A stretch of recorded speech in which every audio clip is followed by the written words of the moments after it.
Je me trouve devant l'Assemblée nationale parce que le conflit entre Israël et le Hamas résonne jusqu'ici. Hier, les élus ont été appelés à voter une motion pour condamner les actes terroristes perpétrés par le Hamas et Québec solidaire et le Parti québécois ont refusé de voter sur la question.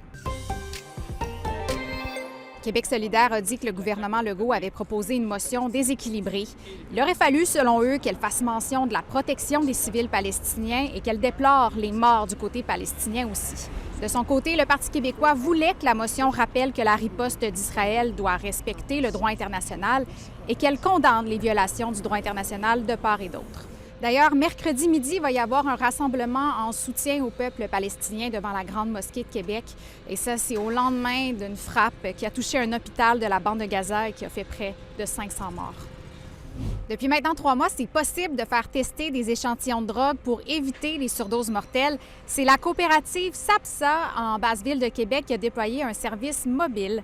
L'objectif est surtout de prévenir les contaminations qui sont souvent responsables des surdoses mortelles parce que certains opioïdes très puissants sont contaminés par d'autres opioïdes comme le fentanyl par exemple.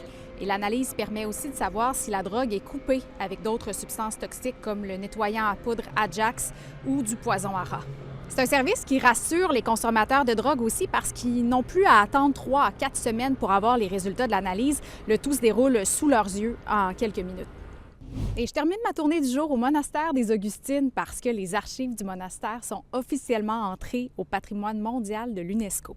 Les documents proviennent des 12 monastères hôpitaux des Augustines au Canada et certains remontent jusqu'à l'établissement des Augustines en Nouvelle-France en 1637. Et ce qui a surtout joué en la faveur des Augustines devant l'UNESCO, c'est la quantité impressionnante de documents préservés. C'est impressionnant de se dire que les archives du monastère vont se retrouver dans la même catégorie que des manuscrits de Jean-Sébastien Bach ou même des papyrus. Bon mercredi.